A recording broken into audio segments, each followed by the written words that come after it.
Hi there, Scorpio, and welcome back to Star-Lordess Tarot. This is your tarot forecast for the week of November 24th through to the 30th. I went ahead, shuffled the cards, laid them all out. Let's see what's going on for the Scorps. First up, we have the Page of Cups in the upright, followed then by the Page of Swords upright. Next, we have the Seven of Pentacles, followed then by the Queen of Swords, and lastly we have the King of Swords. Holy swords, oh my goodness. I was like Pisces last week with all the swords. Something is going on here. Scorpios could be in some serious negotiations this week, but your overall energy is the Page of Cups. Very sweet energy. I love the Page of Cups. First of all, it's water energy. Cancer, Scorpio, Pisces, Sun, Moon, or Rising. You're coming up in the upright in your own reading, Scorpio. So you're on the right path this week with any messages you would like to extend out. Beautiful messages, because the Page of Cups loves like he's never been hurt. It's the sweetest energy.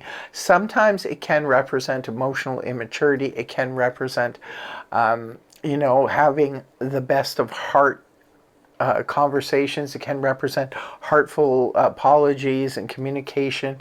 It can also represent somebody maybe is sweet on you, or maybe you're sweet on someone, and you're sending some sweet love messages.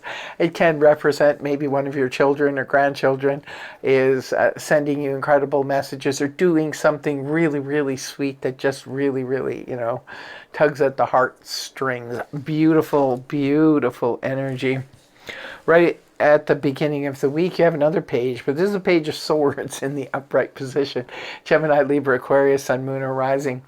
Now, the Page of Swords, there's a few different possibilities here. Remember, these are general reads, so just take what makes sense in your scenario. But the Page of Swords can represent a little bit of that stalker energy. Somebody could be looking at you, scouring your social media, things like that. It could be small communications coming from someone. Again, it could be younger people that you're dealing with. Maybe these are a couple of family members or younger friends, and you could be having some strong dealings with them this week.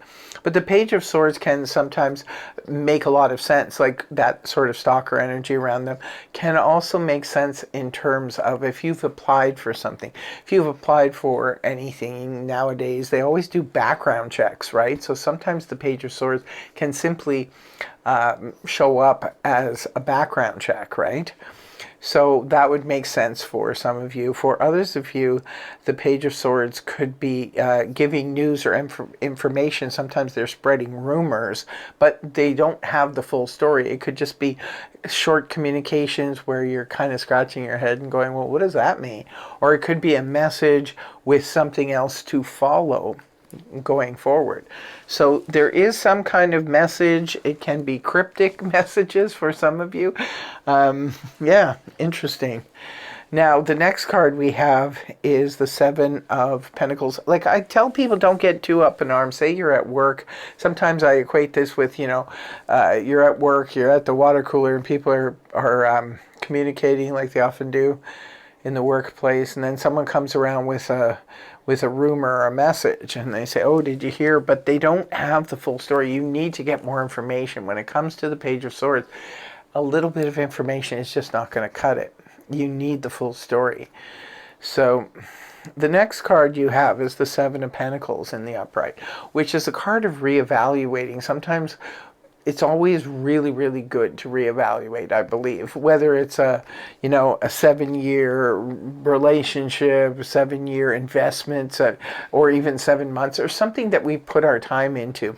Could be a career. Maybe we've been doing something for the last 7 years or even 7 months, and now we're wondering, it was profitable before, but is it worth it to continue going down that line? Sometimes this can be looking at our investments and saying, yes, those investments have paid off and have been fruitful up until now, but will they continue to sustain me throughout the future? Could be reevaluating what we do for a living. All kinds of things could be going on, but I think reevaluation, because it is Pentacles, so it represents we're looking at things from a stable perspective. We're being very pragmatic about it. And we're making sure that we have the stability that we need to sustain us in the future. Now, moving on towards the weekend, we have the Queen of Swords in the upright position. More of that air energy, Gemini, Libra, Aquarius, Sun, Moon, and Rising. Queen of Swords is after the truth, the whole truth, and nothing but the truth. You could be dealing with somebody like this, Scorpio, or this could be an aspect of you, especially if you have air in your chart. You could be communicating quite sharply, because that's how the sword people do. This is how we do it. we do it, and they're coming from a place of mental, cerebral logic. They leave emotion right out of the whole equation. So sometimes this makes sense because we are dealing with certain subject matters, such as, legal matters, which the swords often represent. They can represent arbitrators, they can represent legal representatives, police officers, somebody in the military, surgeons. So these are all serious subject matters that people would be talking about, and you need to leave emotions out of it when you're dealing with these types of situations. And the last card you have is the King of Swords. Very similar energy. This is, you have first of all, the king and queen, the royal couple here. This is about negotiations and working things out in a practical way. If you're having any problems with anybody, whether it be friendships, family, personal relationships, family relationships, or romantic relationships, this is showing that things can work out. But you have to be completely honest with one another.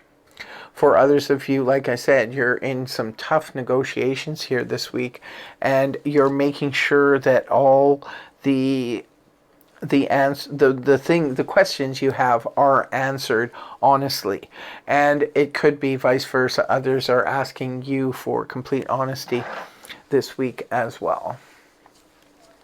So this is a pretty intense reading, just because it seems like serious subject matters are at hand here. So this could be about clearing up a matter. It could be clearing up a matter of from the past, because if it's representing somebody looking into your past, where you're dealing with a legal matter, or somebody is doing a background check on you, it may require a serious conversation. You might have to get right down to the nitty-gritty. And if you're negotiating something in terms of, especially if it involves money with that Seven of Pentacles there, you have to make sure that you have all the details here. Remember, Mercury is still retrograde this week, so make sure that you have all the details and everything is clear in your mind. And if you're signing anything, that it's clear in writing as well. So I will be pulling 2 cards here from the Zodiac deck. The first one is for love and romance. What do we have? Moon in Cancer, number 16.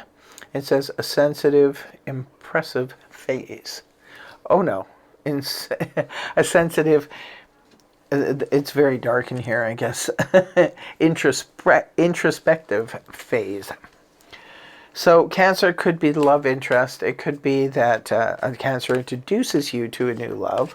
We do see potential Cancer energy here with the Page of Cups. But it could also be something really cool happens in your love life when the moon is in Cancer in the month of November. Now we have career and finance. What do we have for Scorpio? Aquarius. Oh, there's a lot of air energy here. So it could be, maybe this is giving us a hint, this could be considering your career or your finances. It says Moon in Aquarius, number 23, free spirit. Your inner child awakens. So it could be something happens in your career or your financial world concerning an Aquarius. It could be they're somehow involved, an Aquarius is somehow involved here. But it could also be something really cool happens in your career or financial world when the moon is in Aquarius in the month of November. So that's what I have for you, my dear Scorpio. I want to thank you very much for joining me. And I really, really hope you have a wonderful week ahead. And I hope the reading helped you. If it did, please feel free to like, hype, share, and subscribe. And I will see you again in the next video. Take care. Much love. Namaste. Bye-bye for now.